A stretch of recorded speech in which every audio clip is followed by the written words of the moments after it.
or if they're not over you, they could be on the same level. But to come in overall and to be able to tell them, hey, I'm gonna use this metaphor as if we're eating dinner or whatever. I don't believe in coming to the table with a knife and fork. No, no, no. My thing is, I'm not coming there ready to eat. I'm there, I'm ready to serve. What can I bring to the table? You guys are already there, you're eating. I'm not gonna sit down and I'm ready to, no, no, no. Tell me, what can I do? How can I help make things better for you? You're doing a great job. I see that everything is going according to plan. Director's doing his thing. The producer's doing his thing. Up next, I have an honorably decorated U.S. Marine Corps retired combat veteran and licensed minister, an energetic, passionate, outgoing actor who's recognized for working well with cast members and directors, offers a commitment to professionalism and memorization, working tirelessly from first call to last to get the scene right. JT, or John Turner as I call him in this episode, is ready for the call to show up on set as an actor. As we get set for this episode, let me first introduce you to my inspiration for this podcast, The School of Greatness. And here it is now. Stuck where you're at? Do you wish you have better ways of thinking of things with more positivity and just a better overall point of view? I came across the School of Greatness and the School of Greatness Academy back in 2016. Why don't you join me today in listening to Lewis Howes and the School of Greatness podcast as he talks to people in the society who have seen the roller coaster ride of going from struggling to successful, back to struggling, then back to successful. Life can't always be bright-eyed and bushy-tailed. There has to be some poison ivies and some pins and needles to walk on too. Lewis gets you in the right mindset so when those times come, you are mentally, physically equipped to handle any moment. Listen to the School of Greatness podcast today by surfing lewishowes.com and clicking on podcast. And now on with the show. Please welcome the one, the only, John Turner. Welcome back, everyone, to Keeping It Real podcast. I'm in the rebranding, so it's Keeping It Real. It's film storytelling in the film world. I was always calling this Keeping It Real in the film world. Welcome back, everyone. I'm sitting here with how do you like to be called? JT, John Turner? How do you like to be referred to as? Yeah, you call me John Turner. That's fine. John Turner here. You're a Marine, as we just was sitting in the pre-interview, and I talked to another Marine. He's currently serving. He's actually deployed on a base in the States. Actually, he just came back from Japan without disclosing too much information, but he had a very interesting story back to his boot camp days about. Can you tell? I don't know where you. I don't know if a lot of Marines go through the Camp Pendleton. Were you in that? Did you go through that part of the country? Camp Yes, Pendleton. sir. Yes, You sir. are you, so you're familiar with the Crucible? Yes, yes. I'm very familiar with it. Yes, I have stories too. He had an interesting story. What's one that you could share about the and what on our pre-interview you were talking a lot about teamwork and crossing over into what I like to call in the red zone, or I forget how you put it, but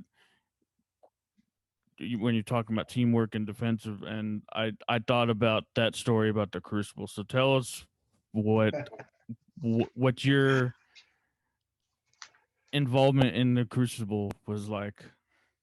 Okay, all right. I love talking about the Marine Corps. I just love it, man. It was the best decision of my life. Like seriously, one of the best decisions. But teamwork. Okay, so real quick, like what happened to me, man. during the crucible. And I'm sure you're already familiar with the crucible and the 3 days and all the many of miles that you march. And at the end, you go up this big mountain and you get the Eagle Global Anchor inside your hand, you become a Marine, blah, blah, blah. All right. But on the way during that process, like I said, there's 3 days and you get like 3 MREs, meals ready to eat. And of course, you have to ration it out throughout the time period. And you have your pack on your back and stuff like that. Of course, you have all your gear, M16, all this good stuff. All right. And we're hiking. And the Marine Corps, you call it humping, which is civilian terms hiking. So when I say humping, you know what I'm referring to. So we were humping. It was like probably like 10 miles, man, without a shadow of a doubt. And my leg, man, this is how much determination that I had to finish what I started. And also not just that, the brotherhood and why the brotherhood of the Marine Corps is so strong. So I was a humping, man, and I had my pack on, had my M16, and we're just going, you know, and we're saying cadence and everybody's motivated because what you do, it motivates me and vice versa. We're all pumping each other up. It's like, yeah, we almost here, we're going to make it. We're just, you know, just gung-ho. We love it, Marine Corps. And doggone, so what's going on? My leg, man, I was like, oh my God, I can't believe this. I end up breaking my stinking left leg. And I kid you not, man, the entire time I'm there, and I'm humping, like I said, I'm holding my pack and stuff like that, and I'm dragging my left leg. I'm literally we're on the beach, 10 miles, and I'm dragging it. And we have what you call corpsmen, which are, you know, corpsmen, all right? They are with the Navy. They are basically the doctors for the Marine Corps, because the Marine Corps, you have every MOS except for medical and dental. So that's what we have the Navy, because the Marine Corps is a department of the Navy. But so, you know, one of our corpsmen, you always have a corpsman with you every time you hump and stuff like that in case people get injured. And I'm humping, and like I said, my leg is broken, my left leg, and I'm dragging that joker, man. And then the corpsman, he looked at me, he was like, something wrong, Turner? I was like, hell no. And then my other Marine, my buddy in front of me, he was like, Turner, you got it? I said, I know. He was like, man, your leg, dude, it's like freaking broke. I said, hey, that's my leg's problem. That ain't my problem. The hell with that.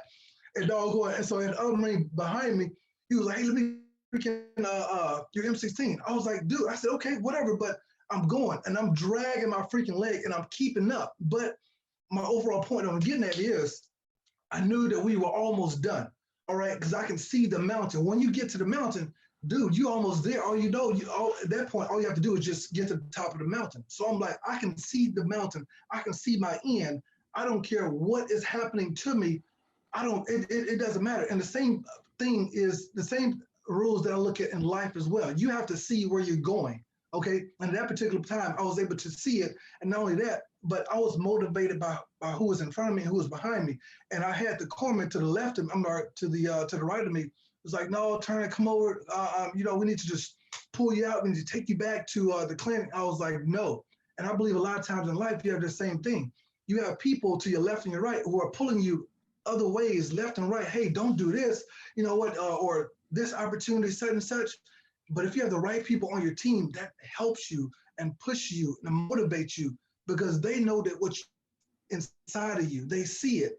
And just not with the physical and what I was doing, but because of what we went through. Marine Corps boot camp is 13 weeks of hell. And then after that, of course, you go to 2 more weeks of MCT, Marine Combat Training. But throughout those 13 weeks, me and the other recruits at that time, because we weren't Marines until we got to the top of the mountain. And then, of course, we passed boot camp. But you're living with each other during that time. And so during this time, we're living with each other. You get to know each other. Your family's writing letters, and, you know, you talk about the letters, your loved ones back home, what you're going to do once you get back, and the whole now where you're going to the next duty station, all these things. So you get to know a person. And so with that, I'm sorry, I kind of went out way left, but when I talk about the Marine Corps, man, I get so excited. But anyway, so my point is, because I was determined and motivated, I didn't stop and I couldn't stop. But it wasn't just me. It was the people, it was the recruit in front of me and behind me that know what I've been doing throughout the 13 weeks. And they say, hey, man, you're stronger than this dude. I don't care what's going on with your leg. And that's one thing that I love about the Marine Corps. They break you down and they build you up the way that they want to build you up, and understand that you're a better man because of it. And just like in life, we're going to go through a lot of ups and downs, turmoil. That's just a part of life. But understand that things are not happening to you, things are happening for you. Because of what I endured, breaking my leg and still surviving Marine Corps boot camp, still going to MCT, Marine Combat Training for 2 weeks, and all the other things and craziness and running, 20 plus miles and the pull-ups and, oh my God, a whole lot of crazy and shooting just about every weapon under the sun. Dude, I mean, no, I'm sorry. Go ahead. What was there? It sounds like more and more like Marine Corps would have been because like what I'm in now is because sounds like the whole thing. It's more in leadership communication. I'm part of Toastmasters, but it sounds like when I'm hearing all this, Marine Corps would have been a perfect thing for me too because it's right up my alley. If I would have, because it sounds like we get the same thing. It may be a little more physical, maybe a little more. But what kind of like, if you can talk about like what kind of sessions, like did they have like sessions on like teaching you how to be a better like was it like all physical? Was there like what what was like the schooling or like I'm trying to put it in together in words like what was the lessons like that they're when they're teaching you all this, if that makes sense? Okay, in order to become a Marine, um, well, like I said, remember their job is basically to remove this. This may sound kind of crazy, but just kind of go with me anyway. Remove the civilian out of you and put the Marine Corps inside of you. But with that being said, to unlearn and to learn, every Marine first is a rifleman, okay? And you learn to lead by example, all right? With that being said, you have to be humble because everyone who started out, everyone who is, say, for example, once they become a sergeant, corporal, staff sergeant, gunnery sergeant, so forth, master sergeant, master guns, whatever, whatnot, you had to start out at ground level to be a private. But in order to be a good private, you have to look up to the other Marines and see what they're doing. Whether they're doing things right or wrong, you don't say anything about it. And basically, they teach you leadership skills. We're talking money management. We're talking how to be disciplined and so many things in life. When I say discipline, I'm very disciplined now, once again, because of the Marine Corps. I'll give you a great example. I used to smoke cigarettes before I joined the Marine Corps. And of course, you know, during the 13 weeks of boot camp, smoking cigarettes, that's not even an option. You don't, you don't be like, hey, you know what, we're training today. Hey, run to the store and give me a pack of Marlboro Reds. No, dude, that's not going to happen. So the discipline that I learned from not smoking because I didn't have access to it. But with that being said, that discipline taught me other areas that helped me to be disciplined in other areas of my life. So I was like, you know what, I can quit smoking for 13 weeks. And of course, I haven't smoked anymore since that. It's been several years. That means that I can, and of course, I can do anything else. I can continue to exercise. I can manage my money better. I can be a better husband. I can be a better father. Discipline, because I was disciplined in one area that helped me in other areas of my life. Does that make sense? Oh yeah, But, and it's but like I said, it sounds like all this is right up my alley and yes. total But sense. I'm sorry, I didn't mean to cut you off. Going back to what you were saying as far as leadership, you have books, what they're called MCI, Marine Corps Institutes, Marine Corps Institute, and each rank requires a different level of thinking and a different level of leadership. So E1 to E2 is basically a given. E2 to E3 is also a given. You're not considered a true leader until you become an E4, which is a corporal in the Marine Corps. And as an E3, what you do, you look up to the E4 and you ask questions, whatever, whatnot, and you shadow that person to see that Marine, to see what they're doing wrong and right. And what they're basically telling you is, hey, you know what? okay, I'm your boss, but you're going to be somebody's boss too. So Mm-hmm. as you're basically they're training you for the next level. And same thing when you become an E4, you're training to become an E5, what have you, whatnot. And what I did is I've taken that in life with my children. I said, hey, you know what? You guys are in the 10th grade. You should carry yourself as an 11th grader. When you become 11th grade, you need to carry yourself as 12th. When you graduate from high school, you should carry yourself as a freshman. And so they taught us to carry ourselves all the way to the next level, whatever particular rank that you had on. And like I said, it's books, and not just with, I'm sorry, it's not basically just books, but not just with books. It's about physical fitness too, with the Marine Corps. So if for example, had like some troops up under me, because the Marine Corps, we call each other troops, not soldiers. Army, they call each other soldiers. Marines were troops. So I had some troops up under me because I was an E4. And my thing is, we were doing a physical fitness test. And during the physical fitness test, the Marine Corps, you run 3 miles, 18, 20 minutes, whatever. You do 100 crunches in 2 minutes, and you have to do like 20 pull-ups or more, whatever. But with that being said, I'm an E4, and there's like an E1 or E2 private, I should say private or private first class, who's in the Marine Corps. They're looking up to me. And if I can't do my pull-ups and pass this physical fitness test, it's like, wow, whoever was over him at first, he's an E4 now, but his sergeant didn't do a good job at all. So there's a disconnect. And so I wear that proudly to say that I'm a leader because I have some other people looking up to me because they want to be where I am. And I have to maintain that discipline at all times, my uniform, because Marine Corps, you have to be physically fit. That's just nature of the beast. But I don't know if I answered your question. I hope so. Kind of went up around the world a little bit.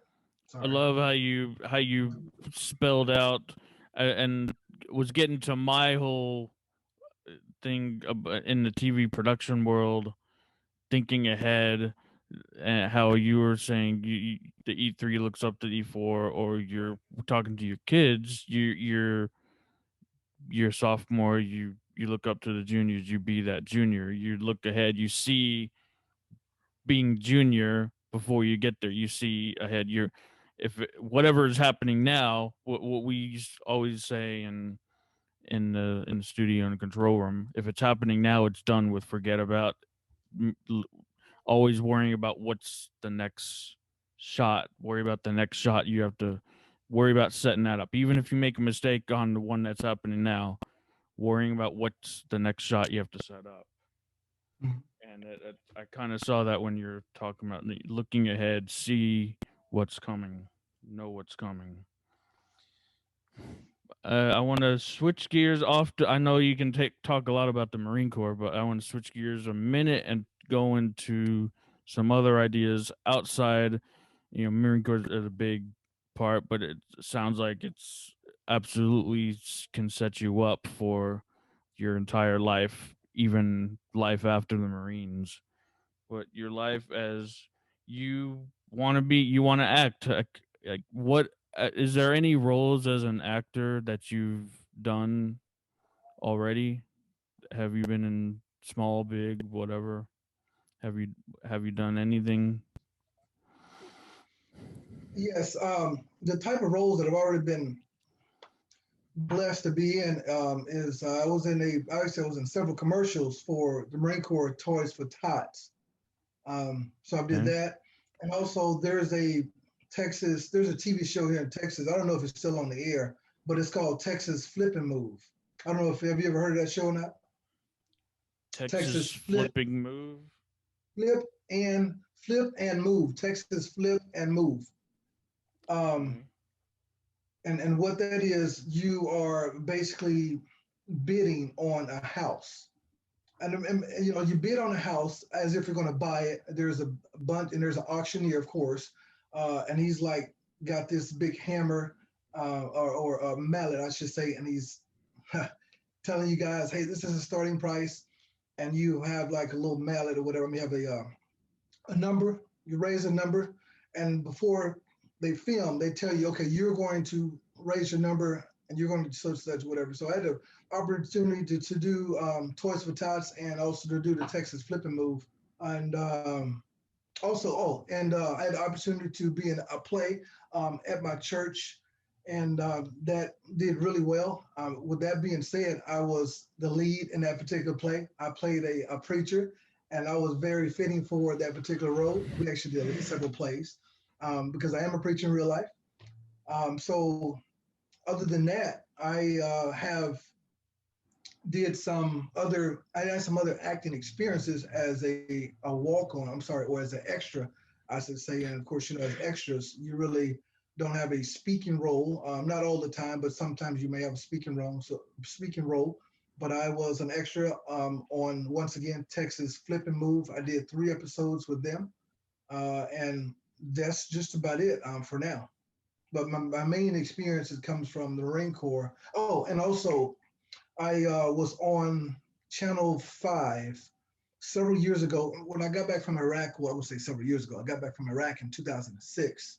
And there's a veteran nonprofit organization who asked me to be their spokesperson for their organization to help raise funds and what have you, whatnot. So I had the opportunity to be on film at that particular time, and they said they did a great job, so they wanted me back. Um, and I was in Israel, I believe, several years ago. I had the opportunity to go to Israel, and they did an article on me in the Israel Times, the paper, whatever. But once I find the article, I can forward it to you. And so they put me in an article once again as a spokesperson for this nonprofit organization. And they were talking about doing film from the article, but I never heard anything back from them. It wasn't me, she explained, it was just a funding issue. But as far as, that's about it for now. But I'm open to doing more and always excited to do a lot more. And, Does that answer your question? yeah, that's what have you done, and now kind of like what are you told me in the pre-interview a little bit, but what are you hopeful for to who to reach out to or to for maybe a future role? What are you hopeful for? Well, right now, I've been taking some more acting classes, and um, I'm just shooting for, like I said before, commercials. And I really have a desire to do commercials. I'm not going to limit myself to commercials, of course, but I would love to be in film and sitcoms, what have you, whatnot. But what I've been working on is, like I say, just I'm currently right now in acting school, and it's Fort Worth Actors Studio. I've been with them for quite some time. And once I've completed several sessions with them. But I'm just looking to find more roles and opportunities with someone, a director um, or a producer who's looking for an ambitious fellow veteran, combat veteran, a preacher, an entrepreneur, uh, a strong person with a strong personality who can act in just about any role. And I'm great at memorizing everything. I just have a photographic memory, and that's just a blessing, something I've been blessed to be able to do. So one thing I was going to say is how I really got off into the acting and wanting to act, I should say, because I was stationed in California several years ago. Of course, once again, I was forced in front of the camera to do asked to speak about the Toys for Tots. And typically when they do that, they always ask you like an E4, and above or whatever. Sometimes E5 or whatever, but like I said, E4 and above. And it was all because of my sergeant or staff sergeant at that particular time. He was like, Turner, you're gonna do this. And I was like, okay, because I don't have a choice. What I'm gonna say no. And so after I got on television and did it, speaking about the Toys for Tots, and it was like, wow, you did pretty good. I was like, thank you. And I was like, hey, you know what? You have a natural talent to do this. Have you ever thought about doing this more? I was like, yeah, why not? And so they started using me going forward with a lot of things. And now, since I'm out of the Marine Corps, believe it or not, I still am in contact with the Toys for Tots, and I still volunteer. And every now and then, I'll, be asked to speak on camera or whatever. But for the most part, I was just told that I am great at it, and I believe that's a natural talent that I have. And so I'm looking forward to getting cast soon. And as the goal of this, I shot the goal for this episode specifically is that I want to go through a list of questions, but first, like questions like an employer would like questions an employer type would ask of you, and then and finish this, publish it, and share this out on LinkedIn, and connect you with hopefully a director of something, someone who can get you into some roles. But one thing you said a minute ago, and it just came back to me as I was flipping my pen around. I lost my pen cap and everything. When you mentioned Texas flip and move, and it sounds like it's one of those HGTV home Yes. design Yep, it TV is. shows, and what I couldn't help but thinking of Chip and Joanna Gaines, who they become very popular out in Waco, and Oh yeah. they have their production company, and I may have connections to get you set up with them too, maybe. Yeah, definitely. But they have a production dude that they own that shoots all the TV, and they're looking to get back.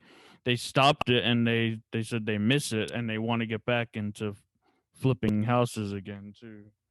So they Hmm. have their production company. So that came to mind a little bit right there. But I want to go through these interview questions, and just let's hear your answers as we go through them real quick, and then I'll have a few surprise questions at the end, maybe a All right. few on those military leadership traits that you have distilled in your brain as a Marine from talking from the last Marine I talked with. There's those military leadership traits and some other leadership skills. But first, I think we talked. Did we talk? What is your ideal or a project role or project that you would like to take on? Well, I don't have one particular ideal role or project because I know with experience, I know because of experience and also speaking with the other people I know who are actors, you have to be a person who is able to fluctuate between different roles. So I would only have a few that I really would prefer, but once again, I'm not just saying that I just want to do these few that I'm going to mention. An ideal role that I would know I would do great in. Say, for example, there's a movie called The Marine with John something of another, I forgot to do his name. So, say, for example, if they did like a Marine Part 4 or whatever, I don't know, and needed like a combat person, or if they did something like, what's the other movie? There's a movie, so many different military movies. My point is a military movie with someone, because with military, a lot of those guys, they'll study people like myself. And there's so many military movies out here. I mean, literally, there's a ton of them. And not just military movies, but you also have movies that are like federal government movies, CIA, FBI, such and such. But the background goes back to people like myself, combat veterans. So who is better to cast for something like that than someone who actually been to war, someone who's an actual Marine, who has a degree and who has acting experience, who's not afraid to be in front of the camera, who doesn't, someone like myself who doesn't freeze up because they see the camera or they see themselves.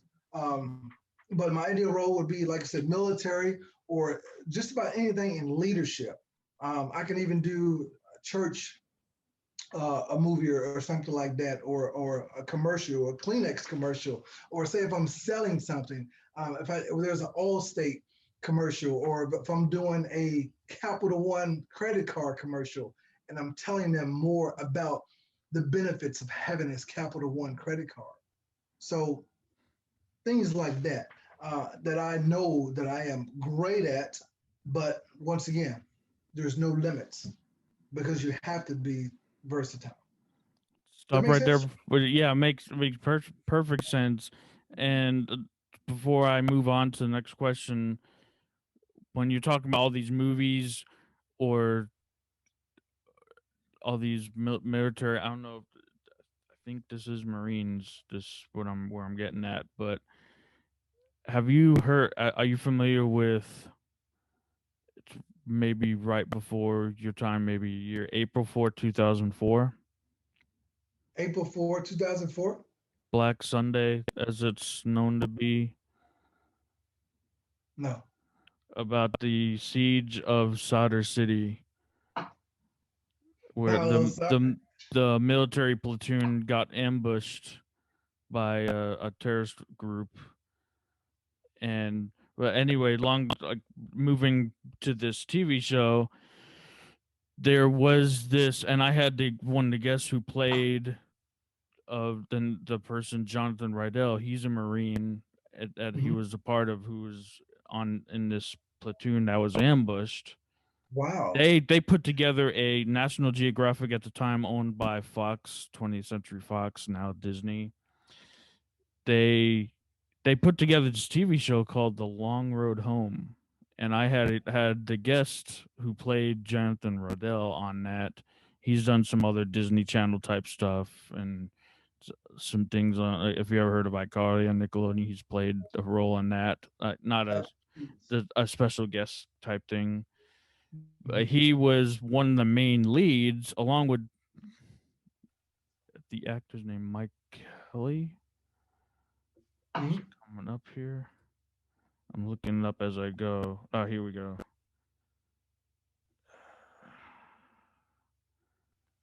That might be the character. He was in other TV shows as on Netflix's House of Cards. But anyway, The Long Road Home, and there's a 8-part miniseries. It's very interesting. You should definitely check that out. That whole thing was shot on a huge film set on Fort Hood. Wow, I didn't They know took that. they took all the actors down to Fort Hood and pretty much Wow. created there's it's very interesting on that. They talk about, if you watch some backstory on that, they talk about how they were very detailed in creating all the way everything except for the smell. They didn't really have to worry about the smell because we don't have smell-o-vision, but they had a lot of the military personnel saying it's pretty accurate, but it just smelled a lot worse. But they didn't worry about the smell. So Right, right. And they cast them. it's called The Long Road Home, I put will together check it on out. National Geographic. Very interesting 8-part miniseries. So one of the questions I actually got away from asking this, but what are you excited about today? Man, to be honest, I'm excited to meet with you. I'm seriously, I mean that, the God honest truth.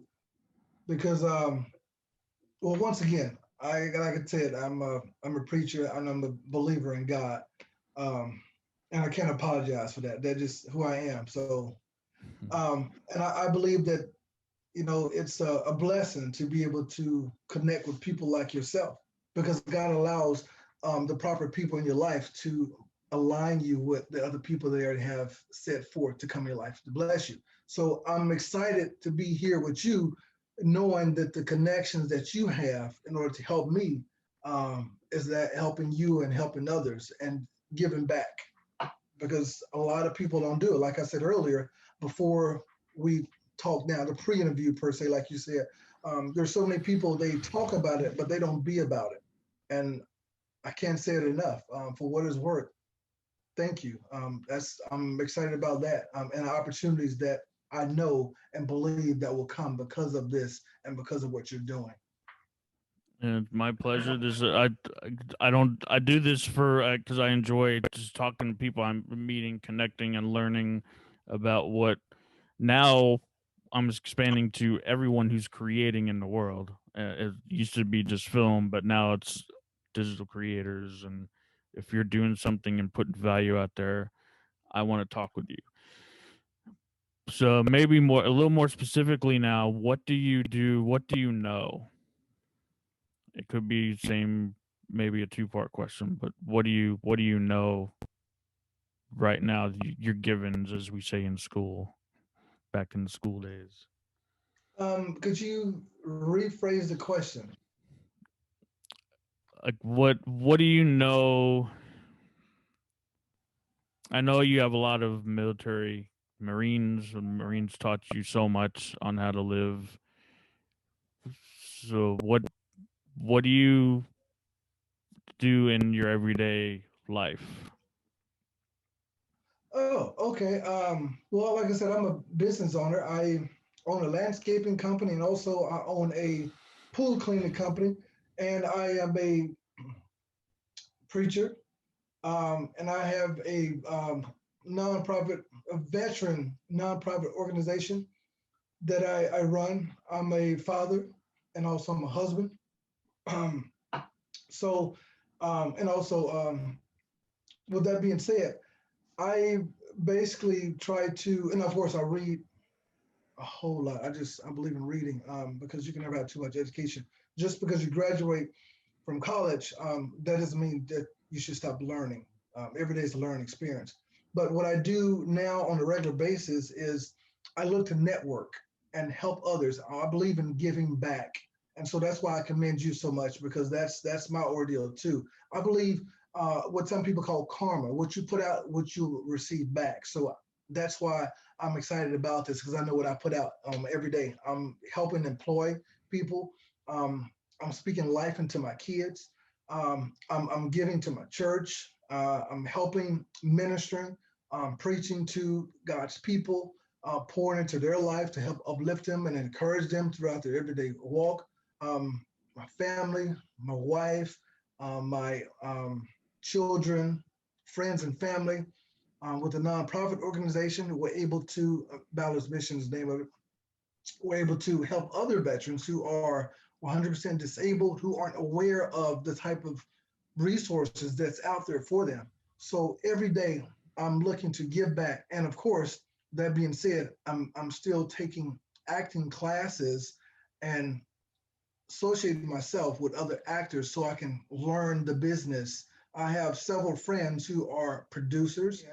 I have some connections like that. And with that being said, a lot of these people that God has blessed me to be able to be in order to connect with actually have helped me to want to do more and get to their level. So every day I'm learning.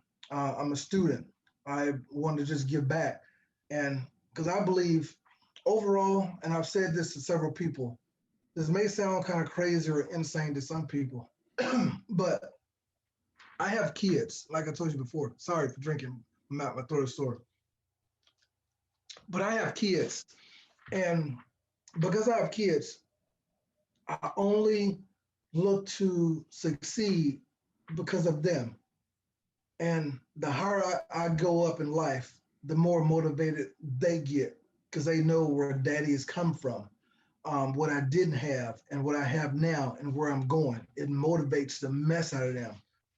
And that's my driving point. So everything I do, I say, I read, my actions is based upon encouraging my little ones. I'm serious, man. That's my all. So that's why I'm always learning. Trying to be a better person, a better Christian, a better husband, a better father, a better son, a better brother, the whole nine. I just have a big heart to do better in life, man. And I can go on about that. If it's okay to elaborate, if not, just let me know. But Well, I want to get to some other stuff. I like to keep these to around an hour okay, episode length. But if we go over, we go over. I'm not. It's not a strict limitation or anything. But all I right, try to respect guest time and listeners' time, of course. understandable, no problem.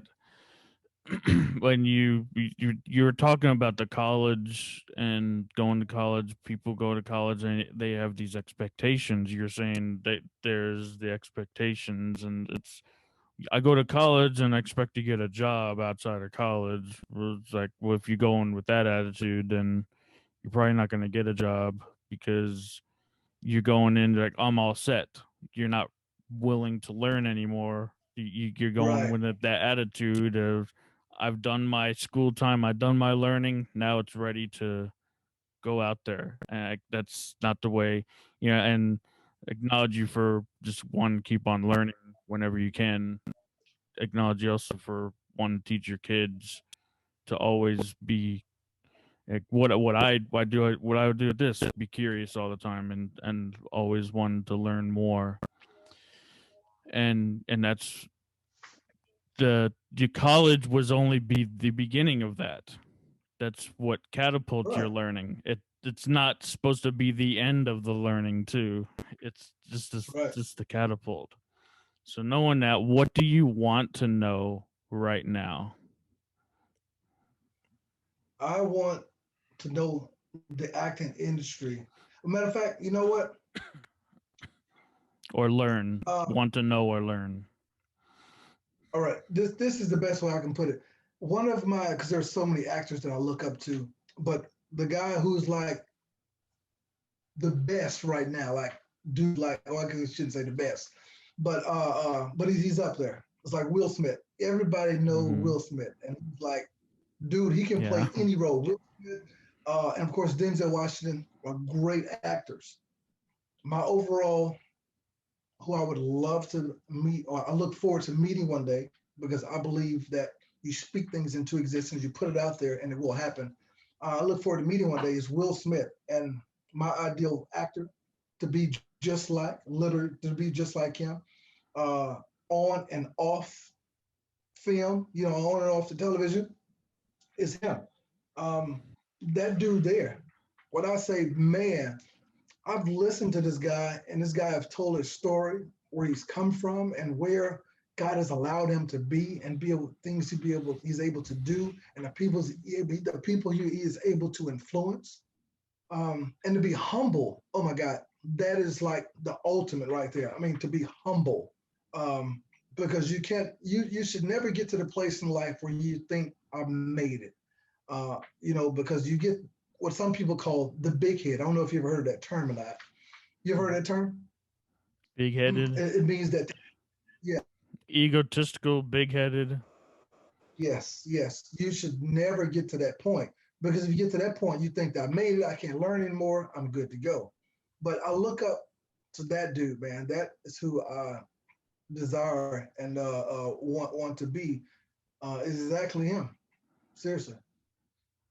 All right, yeah, cool. It's always good to first of all speak anything you want into an episode into existence. Speak it out. Say what you want. See it, dream it, and live it now. Actually, I've heard that too. Just live. Imagine yourself that you are what you want to be right now, and do the things as Right. if you are now, and be it That's now. right. So, with Hmm. that being said, it takes to meet the people. It takes getting on sets. It takes going out there interacting, even if it's you're being under it's an unpaid position right now, or uh you're you going to be like a gaffer or some kind of like post production assistant, getting out on sets. What can you add to a set or crew right now to help them on a production? What can I add to a set or a crew right now to help them with production? I would say my leadership and business skills that I've developed, the business skills I've developed because I am a business owner. Like I said before, I own several businesses, and you have to treat your employees. Don't take this the wrong way. When I say like your kids, I mean to love on them, because they're a family. That's how I treat my employees, and that takes leadership, proper leadership, to do as I do, not as I say. But what I would be able to give to that is to jump in and be able to help with what they have going now, to be humble, to be able to know that I'm the kind of person, even though I have experience on and off set, to be able to still sit down and allow you to teach me something I already know without me saying, "Oh, stop! Yeah, I know." No, no, no, no, no. You're telling me something I already know. For example, there's a producer, or whatever, and he's saying, "Hey, I need you to do X, Y, and Z. Do it like this, do it like that." I know that, but of course, once again, going back to Marine Corps, things I've learned how to be humble and to listen and to respect a person who's over you, or if they're not over you, they can be on the same level. But to come in overall and to be able to tell them, hey, I'm gonna use this metaphor as if we're eating dinner or whatever. I don't believe in coming to the table with a knife and fork. No, no, no. My thing is, I'm not coming there ready to eat. I'm there. I'm ready to serve. What can I bring to the table? You guys are already there. You're eating. I'm not going to sit down and I'm ready to. No, no, no. Tell me, what can I do? How can I help make things better for you? You're doing a great job. I see that everything is going according to plan. Director's doing his thing. The producer's doing his thing. You have this person reading. You got the cameraman, the whole nine. Let me get in and make it a little bit smoother. That's all I'm asking. Yeah, and you sitting down like someone trying and explaining something how to do something, and you said you already know it. Well, it could be just another way to do it, and you're learning another way to do it. Like in the Right. production world, there's at least five, probably a lot more ways to do one thing. There's Right. many ways you can do, and just like in anything, there's more, a lot of ways you can do one thing. And if you know one of them, they're gonna this one person, and this is what each person that you meet, that you come in contact with in life, will teach Mhm. you how to do something. Maybe it's a little different than what you were doing, but it teaches you a little different way. That's true. Let's see. Next question I have on the list. I want to trying to get through these as best as I can, and I want to close with the special.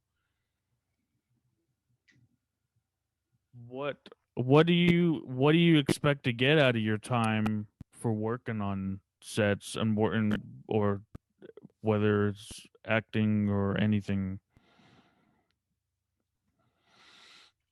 I look for the experience and the opportunity because once again, you have to. I believe in, uh, and I can't stress the word humble enough because a good leader has to be a good follower first. And yeah, so that's it. That's simple. All right, so short and sweet, simple experience and opportunity. Oh, there are more questions.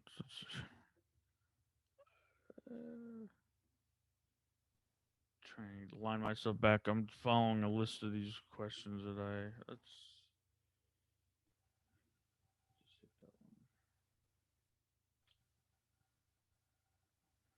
You may have already hit on, and you it could say it could be a short answer, but tell us about a time. Yeah, we may it may have been in the pre-interview, but about a time that you were proud of a project. Story time. Um, I was proud of a project. Um, are you referring to a project that I did in the Marine Corps? Or are you Could be referring to? anything. A time where you maybe most proud, or proud of a project that you worked on. Okay, I've done several projects, but one project that I am proud of, like I told you, I am a veteran nonprofit co-founder, and I'm proud of the organization that myself and the other team members created because we started from scratch. It was just an idea that Jimmy, he's another Marine, 100% disabled, that he came up with, and he handpicked a bunch of us, other combat veterans, to go along and to help bring our expertise to the table. I'm proud of how we got it off the ground and what we're doing right now to help fellow veterans. But like I said, who aren't aware of the resources that they have available to them, daily resources that they have that can help them with every area of their life. Um, because of that, we've been able to change lives, and that's what it's all about. Um, to be able to do something and be like, wow, you know what? I had a part of that. It's almost like raising a child. And well, I guess this is a good example. um, with a child, they're basically clay, and as a parent, you're the potter.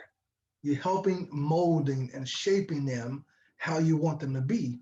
So when they grow older, you know that the clay is hardened, it gets into the fire, it's hardened, and they go off, and they're better because of what you instilled into them, what you told them, how you prayed over them, how you read them the bedtime stories, how you loved them when their heart got broken, you comfort them.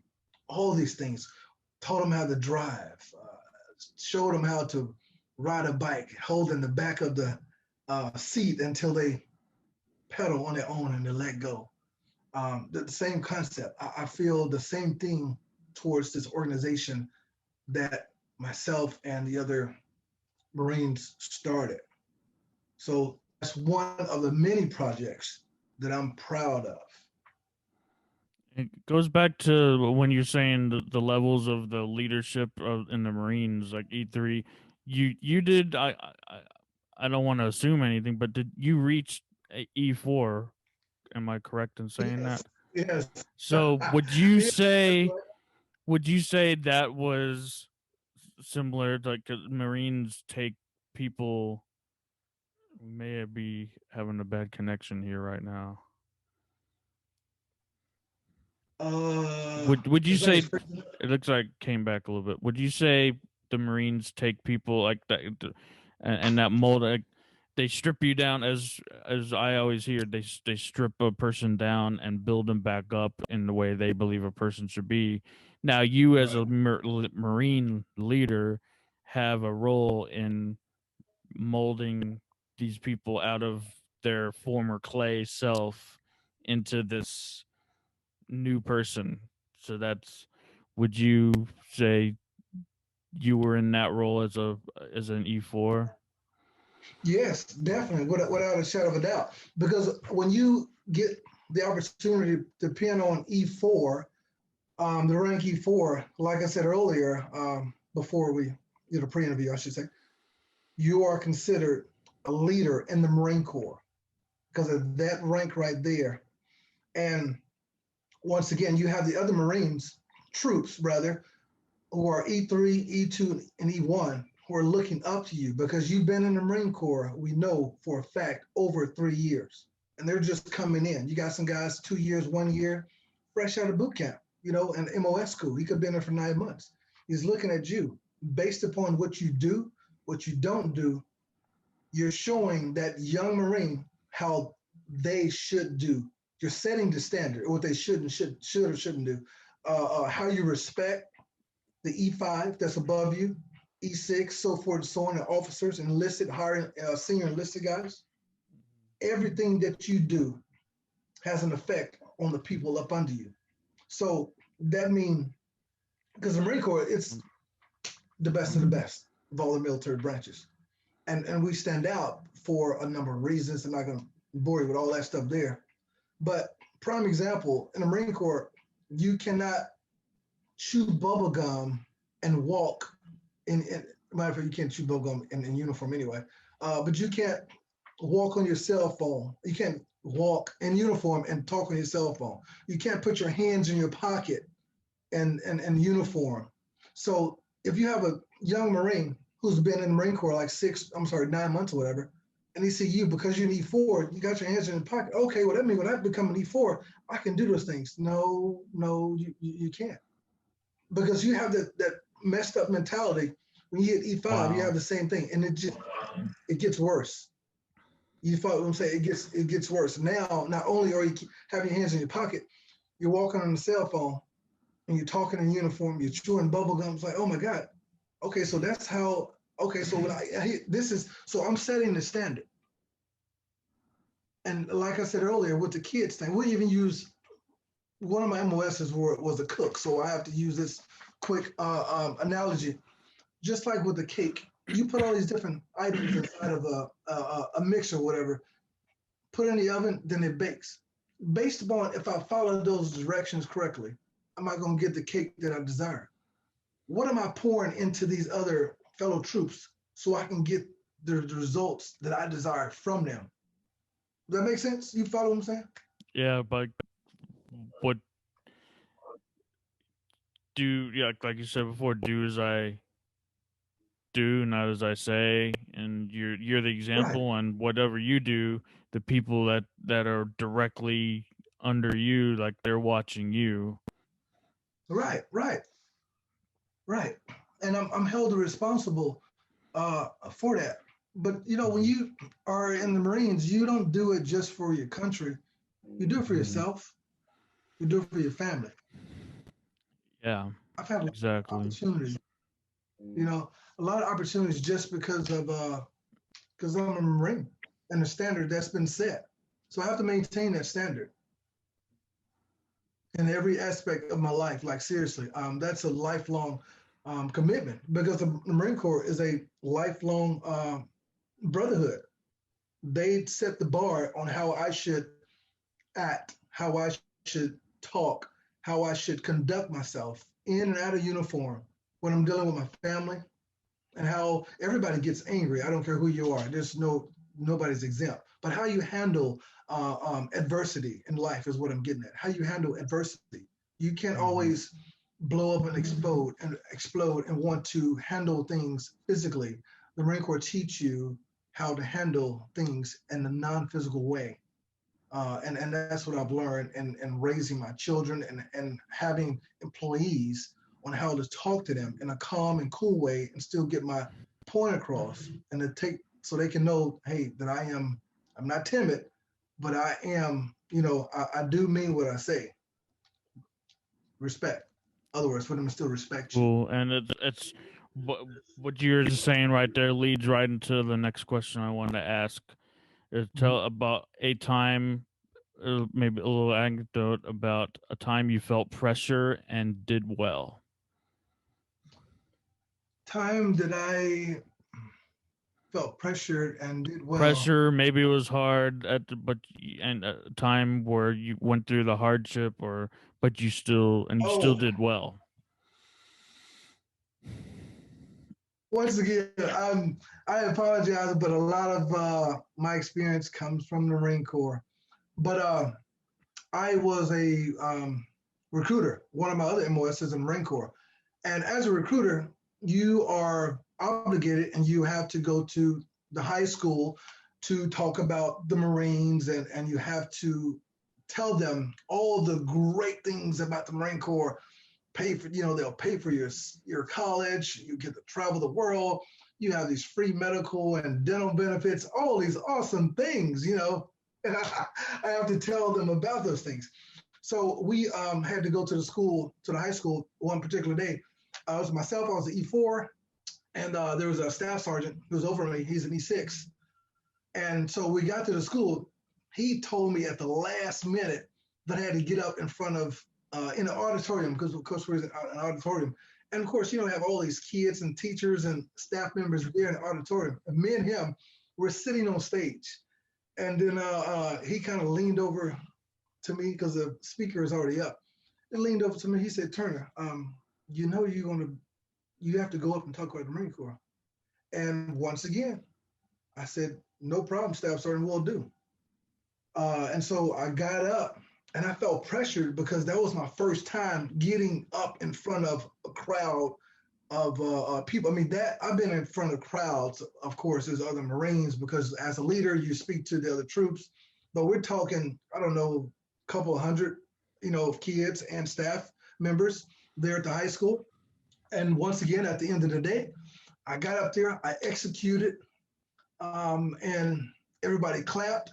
Staff sergeant loved it. The principal loved it. Everybody loved it. I was like, "You did a great job." And I said, "Well, thank you." And I sat down and I was like, "Okay," because I was confident.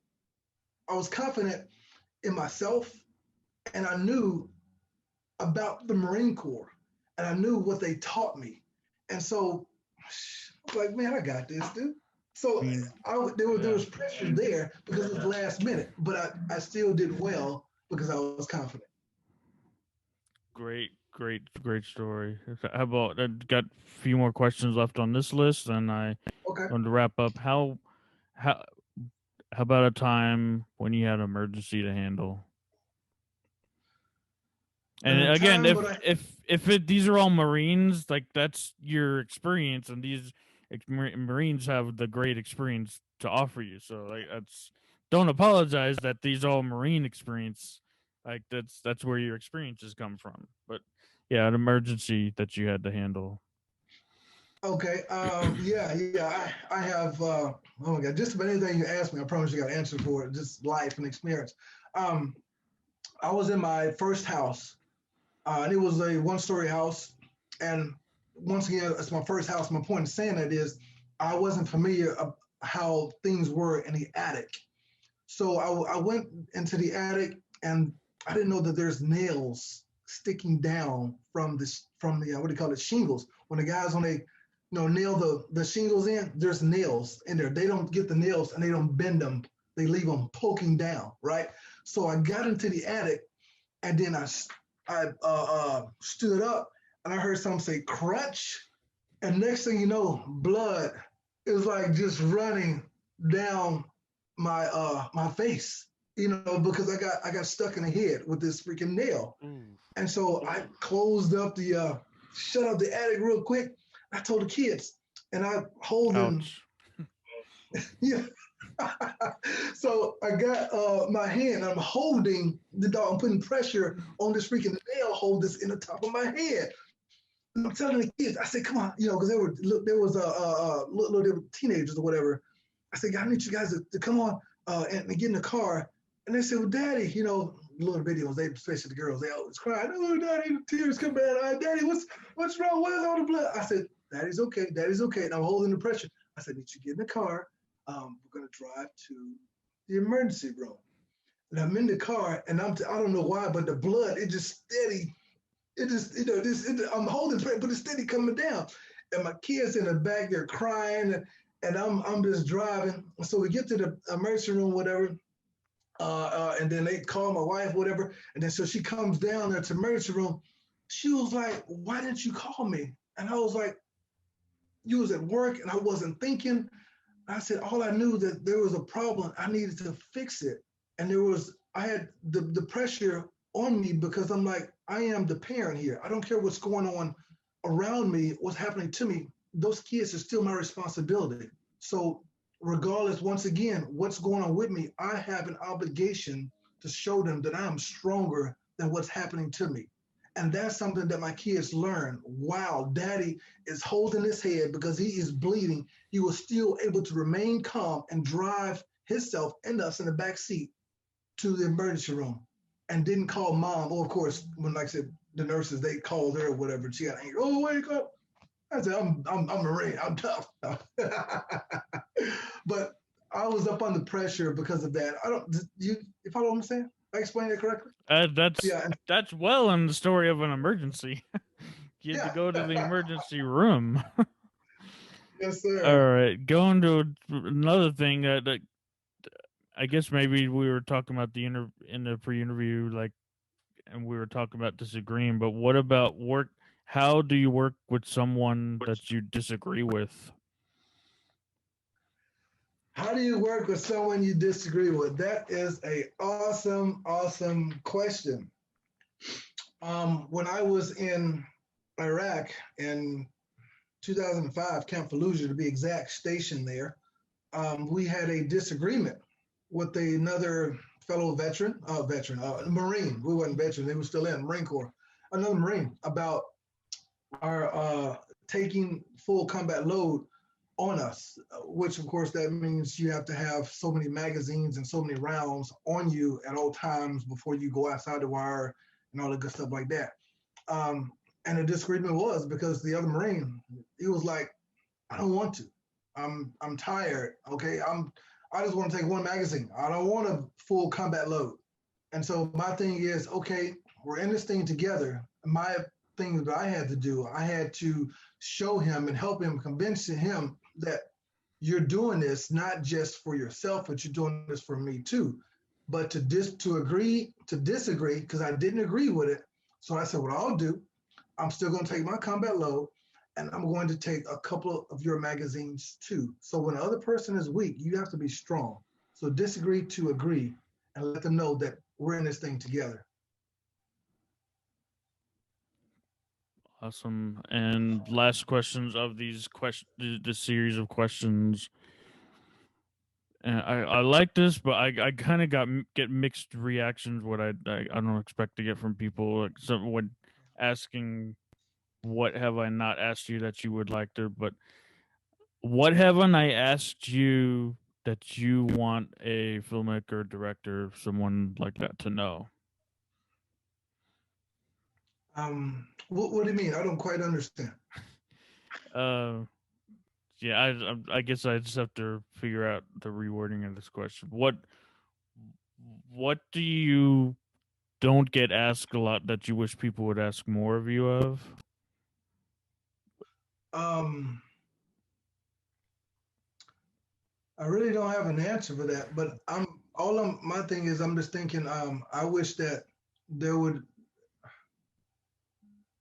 give veterans like myself who have the drive and the desire and determination to want to act full time an opportunity, because everybody had to start somewhere. Nobody starts off running. Once again, just using it as a metaphor, analogy rather. You have to crawl before you walk. Even though I only have a few commercials and a couple of films up under my belt, so want someone, a producer, writer, director, to look at me and say, hey, you know what? This young man right here, he served our country honorably and he got injured in Iraq. This is a disabled combat veteran who is doing well for himself, who has a degree already, a bachelor's degree, and who just want to show the world that I can do so much more now that I am out of the Marine Corps, and what I've learned in the Marines. This is what, lack of a better term, our tax dollars have paid for. As you see, a great result, an example in front of you, someone who wants to prove to the world that my time in the Marine Corps wasn't wasted. Let me show you what I've learned and how I can help inspire others to do the same thing. But not really a question, just a comment, but yeah. Oh, that's So yeah, comment. Yeah, it's awesome, and it's well said there. Just going to some final wrap up questions here, and I changed it up for you to fit in more in the marine types and everything. okay. But the 11 leadership traits. They're Are you referring? all important. The 11 one-word traits that they make you like instill into your brain. They make you memorize these the one word, 11 words actually. And they're all important. I know they're all important, but what of the military leadership traits stand out to you? Marine Corps leadership traits. Well, honor, respect, dignity. That's what I think about. Because you have to honor everyone, and regardless, whether I'd like the person is over me, because there's this old saying, you respect the rank and not the person. So evidently, somebody's seen something in you to want to promote you. Even though I don't agree with the person you are, I still respect the rank that's on your shoulder. And that's the same thing in life. You may not always like the person, but you need to respect the position that they're in. Does that make sense? You know what I mean? Yes. You Full. grow to, you follow me? Yeah. Um, and like I say, same thing as honor and respect. The two, of course, intertwine. I'll go hand in hand. Those are a couple things that I can think of now off the top of my head because it just stands out as means so much. But I can go on and on and on. There's a number of leadership traits that I've learned, and like I said before, the other thing is leading by example. You should never be a person to tell a person do as I say, but do as I do. Um, yeah, so that's about it. I mean, like I said, I don't want to hold you up, but there's a plethora of them, actually more than 11. But And real I don't know. quickly, just because I feel like they all important, I just want to read them off real quickly. Bearing, courage, decisiveness, dependability, endurance, enthusiasm, initiative, integrity, judgment, justice, knowledge, loyalty, tact, unselfishness. Just reading them off with the help of the fancy internet web search. But I just wanted to include that. I also acknowledge you for showing up and as a in the world today as the preacher you are, the father, the marine, and putting the effort that you put into all those things. I just want to acknowledge you for that. And as you pursue your acting career as well, and you'll go on to do big great things as an actor and as a filmmaker as well. So acknowledge you for that. Where can we reach out to you? Like, do you have any socials or contact information? Where can we reach out to you? Well, you can reach me always through my cell phone. That number is 817-240-8975, or my email address, which is turnerjohn911 at gmail.com. So phone, email, old school. I like it. So you're fine with all that being put out there in the public. Yes. I like it. Are you on any of the websites at all? These social websites? I don't really. I mean, not You, not to press you. Like, if you're not, you're not. Then I just want to ask to see where you're at, or have a website or anything. yeah, I have Instagram, John Okay. Turner USMC. I think it's John Turner USMC. But anyway, I'm on Instagram. But yeah, so but Okay. I'll tag you on these when I start sharing this episode. I'll tag you over there, so you know that this is going out. This is being published. I'll tag you over there. Uh, Next question is what two final questions? I like to inspired by my podcast inspiration. If you learned if you watch the end of the School of Greatness, you can listen to the question the way Lewis Howes frames it. But my inspiration, I took it kind of from it and I developed it into my own kind of setting a creative mindset. And the question, I like to call it the perfect ending, perfect to your perfect day. Way many years down the line, you've done everything you want to do. You set out to accomplish. You wrote the book or books you wanted to write. You a film, movie. You shot a movie, and all you've done everything you wanted to do, and you're right where you want to be. And but it's that last day, and you have to call it a day, night, whenever you close your eyes for the last time. But imagine a vision, and maybe this is it's like reverse engineer. You're working backwards from that point and looking up to that point, and to get to where you want to be. What is that last day like? Like, who are you around? What are you doing? Like, what is that last day? Be don't rule out any details. What's that last day? Your final perfect ending. oh my God, I think I understand what you're saying. So forgive me if I mess it up. I believe that I can see myself.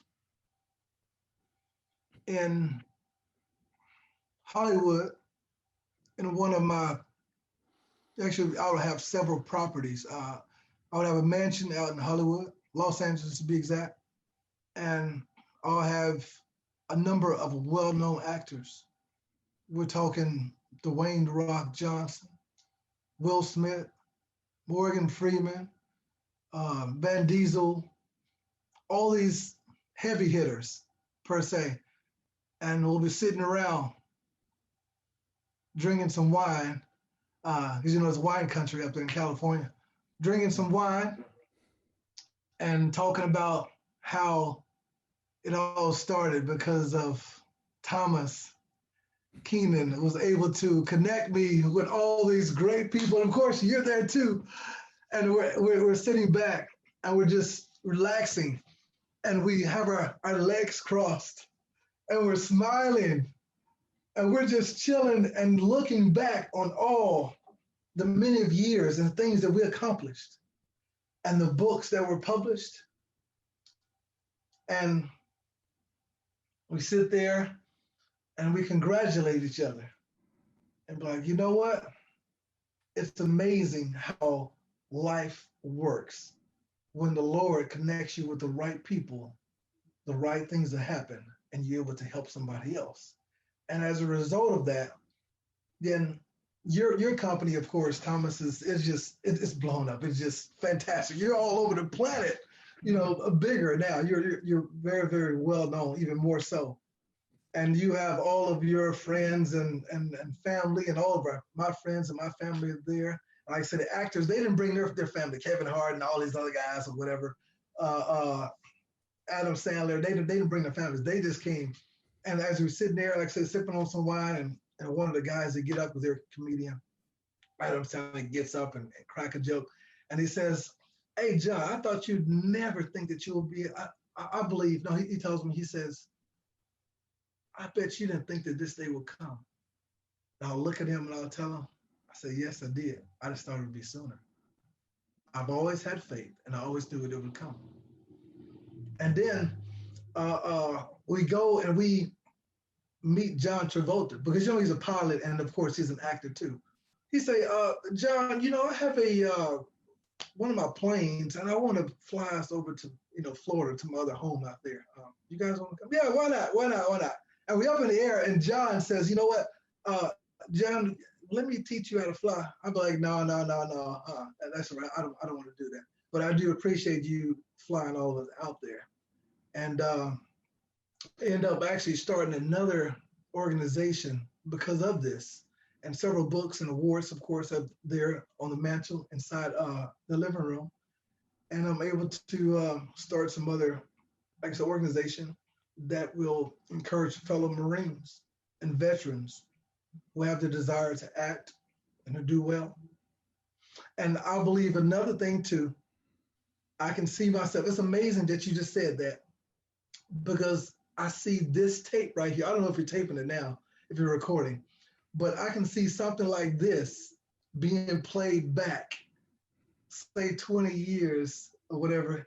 And you're like, "Oh my God, I remember December 10th, 2020, and we were talking, and now we're here in person. We got all these actors. Oh my God."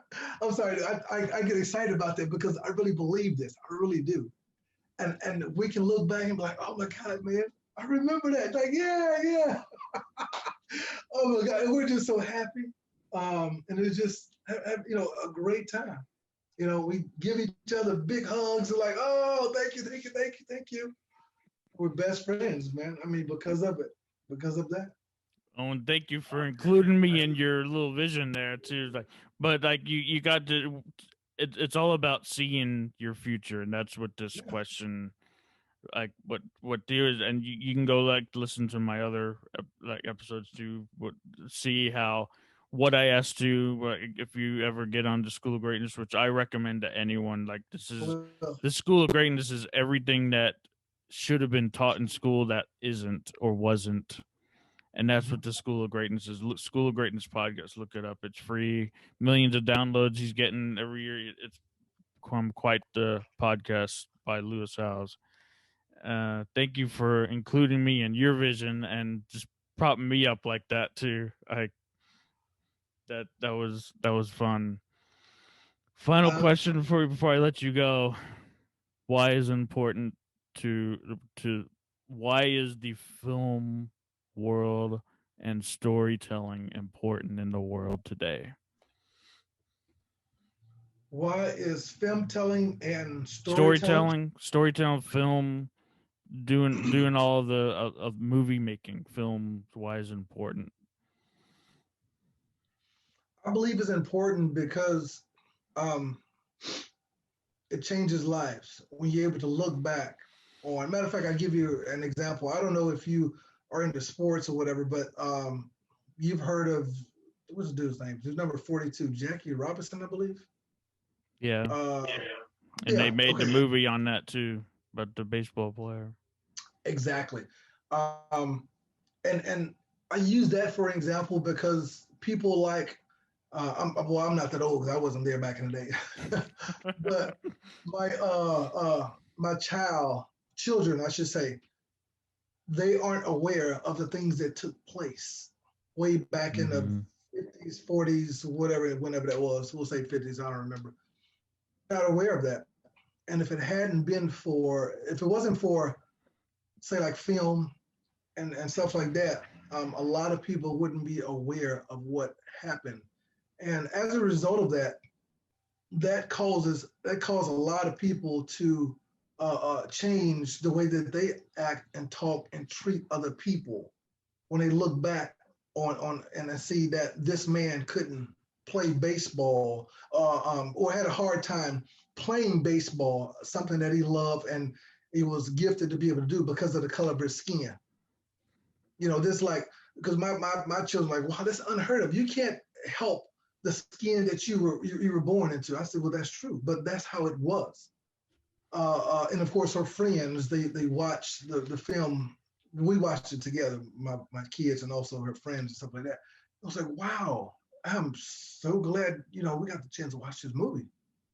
And we come from a blended family.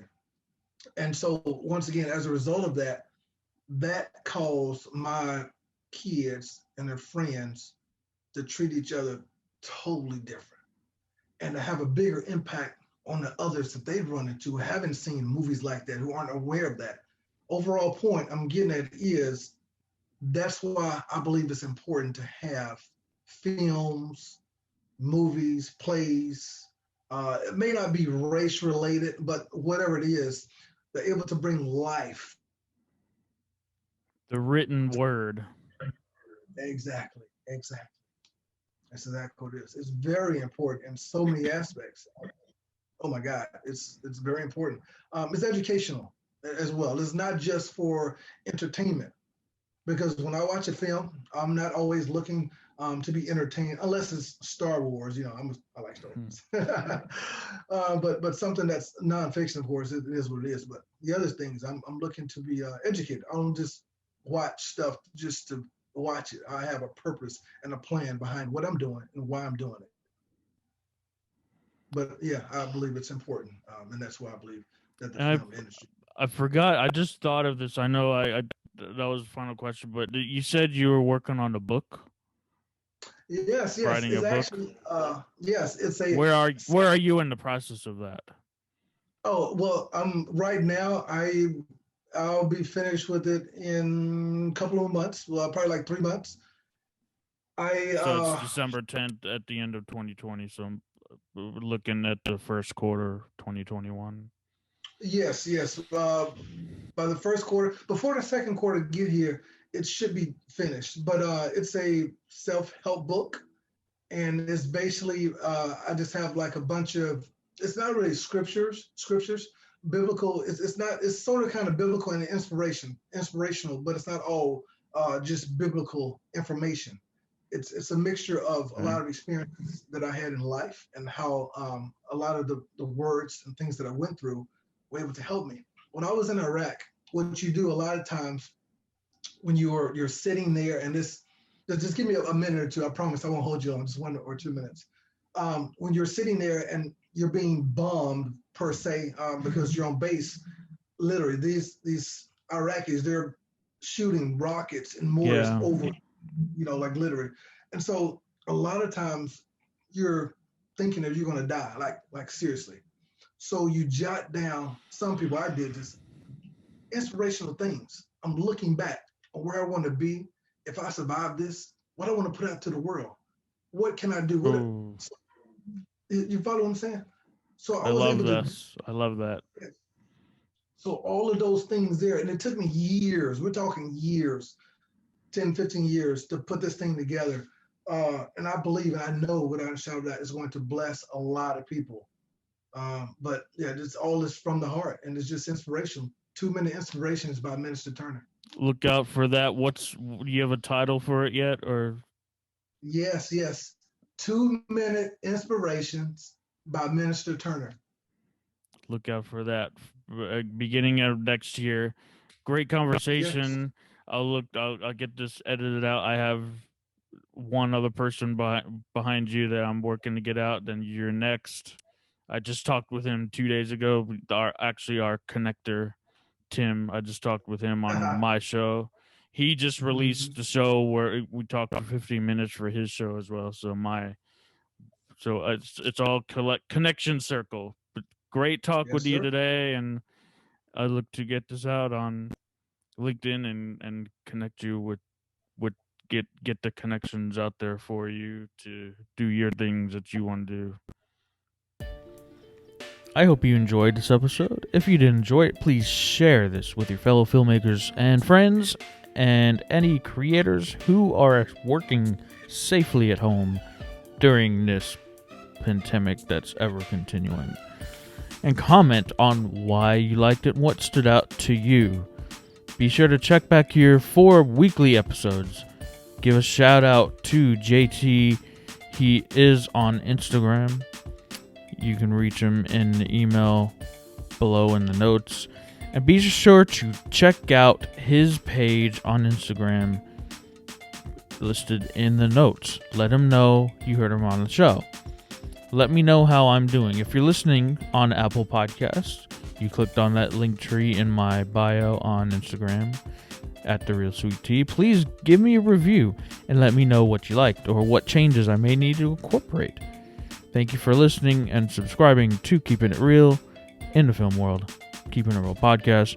I hope you got some value from this episode.